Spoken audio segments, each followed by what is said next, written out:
Hello.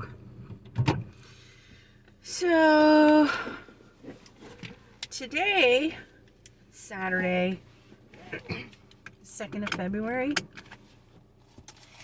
and my understanding is that starting today, President Trump is going to impose basically a 25% tariff on Canada, and they are not happy about it. And also, I believe on Mexico and China is supposed to get 10%. So I guess to start off with this, oh gosh, sorry, going a little fast. To start off with this, I've heard two different dates. I've heard today, Saturday, and I've also heard on the 4th, which would be Tuesday. And maybe it's different dates for different countries. I didn't get any clarification on that. So I'm going to assume it's today. I don't know. That part it wasn't made clear, or this part wasn't made clear either, is how quickly we are going to start feeling the repercussions of these tariffs as far as our own economy goes. It's hard to say. I'm thinking kind of quickly, and I know that may not be the case, but that's what I'm thinking, and I'll tell you why. Even though I've also seen that certain big box companies like Walmart and some others have been stockpiling goods that come from out of the country, particularly China. Historically, in my experience, whenever there's some sort of a threat that's going to affect supply and demand, the prices go up, before it actually becomes a thing. I could be wrong, but that's what I'm kind of guessing is going to happen, that we're going to see the prices before those actual goods even come into the country and make it to the shelves. So there's that. It's just a guess. I'm not an economist. I'm just telling you on my own experience. That's it. I don't have any special degrees or anything like that. I'm just like you. So, and actually I have some questions because there are things led up that haven't been answered. Like, how long is this going to go on, and what do they need to do to have the tariffs lifted? So most of what I've seen as far as response is from Canada. Canada is really peeved right now. Now, I don't know. They probably are really peeved because you haven't heard in a long, long time any kind of conflict between the United States and Canada. We've always been good neighbors. We've always gotten along very well. Well, I'll hold on to that for a minute. On the other hand, I did do some looking, and the only thing that I personally have heard was from Mexico's president, and she's basically got a plan A, B, and C in place. Don't know what that means. That's very vague. But that she's going to address it with a cool head, which Mexico versus Canada's response, I'm not sure which is scarier for us, They do seem to have been cooperative as far as keeping people from coming into the United States that shouldn't be here, and recognizing that, the problems that we're having with trying to stop I'm going to say importation or trafficking's the word, trafficking of illegal drugs and human trafficking. Sorry, my tailbone's still sore. I gotta adjust. Oh my gosh. Okay, so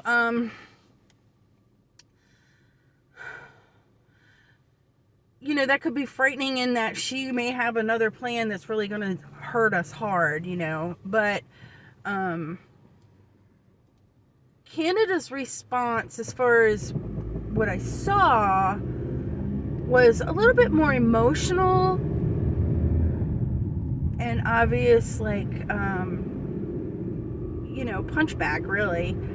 Not that I blame them, it's just the way I perceived it. Because I also saw, and this is where I really want to go with this this video, is I saw a video about Canadian citizens and how they're going to handle things.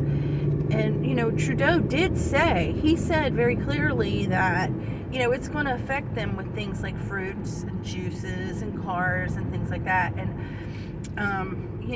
this is going to affect us too in various ways. We get a lot of produce, groceries from Mexico.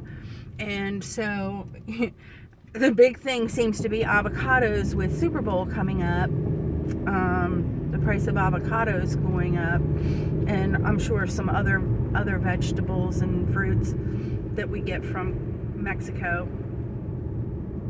But on a practical level, because you and I don't have the power to go into the White House and change anything immediately anyway, we can through our vote and writing letters that I have said in other videos. But on a practical level, we still have to deal with this in our day-to-day lives. So what the Canadians are doing, that I saw in this particular video, is they're kind of boycotting American products. And I can't see any reason why we can't boycott, for lack of a better word, products from other countries, whether we want to for political reasons, but also for our own personal economics.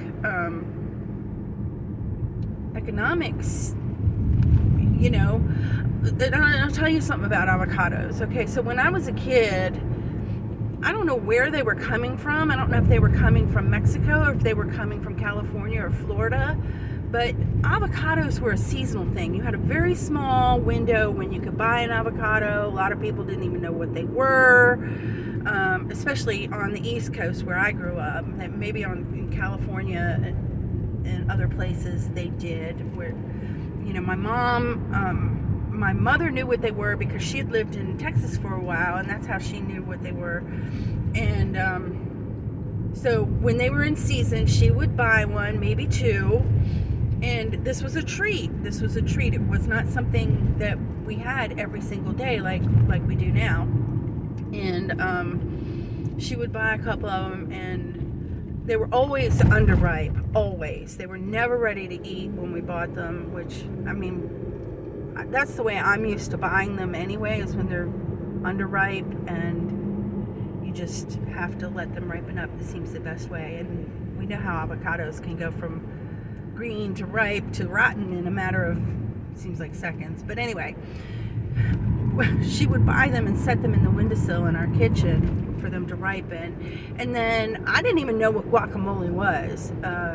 So what she would do is she'd cut it in half, take the pit out, and there's that hole there where the pit used to be, and she'd put oil and vinegar in it and salt and pepper, and we'd eat it with a spoon. That's the way we would eat it. And it was just me and her. My father didn't seem to care for them. My sister didn't seem to care for them.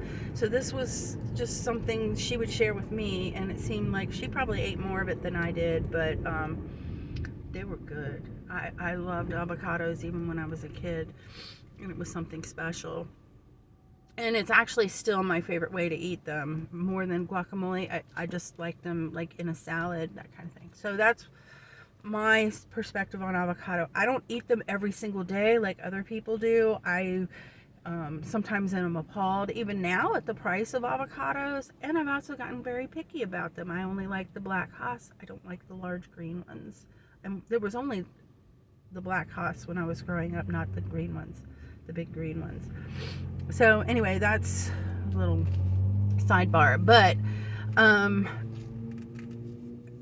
with a practical sense, we can grow avocados here in the United States, and we can grow tomatoes here in the United States. and we can grow corn here in the United States, and we do have some of these minerals that we're importing from other countries. I don't know how dependent on them we actually are, though. It makes me wonder, like, it's making me wonder, is there some weird thing happening where we're selling our stuff and then importing the same thing? Like, we have trees here in the United States too. Why are we importing lumber from another country when we have trees here? Not that I'm pro or against. It's just a question. Like, does this really make sense to be doing this cyclical thing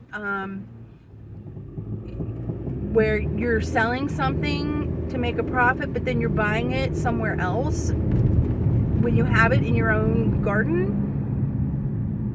I could be completely wrong on this too, but I do know that we can grow certain fruits and vegetables here, and trees, and that we have other resources. And then, all through Trump's campaign, he said, drill baby drill, drill baby drill. And I know we get oil from other countries, so what is going on with that plan? Because that will, it seems to me, help counterbalance some of the cost of things that are,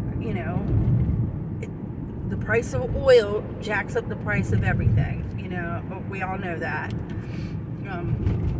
So what is happening there as far as, putting in plan more drilling, if that's what he's going to do to lower prices? Where are we with that? And then the other question that I have, and this is a thing that makes me kind of wonder, like, why is the world doing this, actually? So when you talk about car manufacturing, this is going to be a big impact too. And they're talking about, new and used cars, the prices of cars going up, because even though it might be an American-made car, parts of that car are made in other countries, and then they ship it here, and it's assembled in the United States. And I'm just, like, why is that? I understand that the labor may be cheaper, but, and is that the driving force of it? Is that we've just decided to outsource manufacturing of, say, an engine, or the transmission, or whatever other little things that we put together to make a whole car? Is that what it is? That it's just cheaper to outsource the manufacturing of certain parts, and then we put it all together once it gets back to the United States? I don't know. But my question regarding that and other types of products that are manufactured and assembled here, even though they're American made, components are manufactured overseas or in other countries, is, do we have a plan in place to open factories or revamp factories to start the manufacture of these different components that we're getting from other countries to get them made here? What about the steel? We're talking about steel. I think steel, we get a lot of steel from China. I think that's where we're getting it from. Well, United States, like Pittsburgh is, Pennsylvania, the football team's called the Steelers. There's a reason for that. It used to be where all the American steel was made. I don't know if that's still the case or not, but are we going back to that? I personally think that would be a good thing if we went back to manufacturing our vehicles here, like in Detroit, Michigan. They're calling it the Rust Belt now. Are we going to put Detroit back together? And like, there's so many unanswered questions with this. Are we hearing just part of the plan and they're not telling us the rest? And then it makes me wonder about these other like Ford and Chevrolet and our farmers and the other businesses that support our country. Do they have a plan in place where they're going to, okay, if we can't get this part from this country anymore, well, we're just going to have to buckle down and open a new department, and we're going to make the widget here? Is this it? And maybe that's a different level. Maybe that's not something that's on a done through politics. Maybe it's just a business decision that these companies have to make. I don't know. I'm just throwing it out there. The questions that I have. But I am wondering these things. I can't be the only person. And I kind of have mixed feelings about what's happening on a larger level. Like, I really do have mixed feelings, because I do believe that people are people, and I can understand if things are really bad where you live, wanting to go someplace else and being desperate, because there's been people in my family who have come here. I told you about my aunt who survived the Holocaust. Now, she came as a child, probably through some sort of a program. I don't know how she got here, but she was a refugee, basically, a German orphan. But she's not the only one. There's a lot of people in my family who've come from different places for various reasons. And so I do understand why someone might want to get away from a country that's just not a good place to live. I get it. I do get it. But I also know a lot of people on all different ages too, not just young people. A lot of young people, though. So many people that my kids went to school with that aren't here anymore because of overdosing, but not just kids, like adults too. Somebody my sister dated, lots of people that I went to school with that you would think were too old to be messing around, but addiction's addiction, So the drug problem is a problem. It really, really is a problem. Really bad problem. And so many people are heartbroken because they've lost people, and I don't like that, I just, and with Canada, like, when they were first talking about the putting up the wall, I was wondering about Canada, like, nobody comes through Canada? You never heard anything about Canada. Nobody comes through Canada? I mean, if you're going to close the wall between Mexico and the United States, it seems to me like Canada would be the next place, right? But apparently they've been coming through Canada too. And, so then I start thinking, well, what's happening in these countries? Because if it's coming through Canada and Mexico mostly, then do they have the same problem with the fentanyl and the human trafficking that we have here? Or, are we just a better market to sell this shit than Mexico and Canada? I don't know, so those are my questions. If you've got any idea or any thoughts on this, you are welcome to discuss it. You don't have to agree with me. I don't really have opinions. I just really have more questions than anything else on most of what I was saying. But I do ask that you keep it civil. You're allowed to disagree. Just keep it civil. And if you have any ideas on what to do from a practical sense as far as getting through this, because we know it's going to affect us, put that in the comments, please, because we can all use some help. There's no bad idea. Well, maybe some bad ideas, but you know what I'm saying. Like, we got to stick together as a community and help each other out. So let's do it. Okay, I'll talk to you guys again.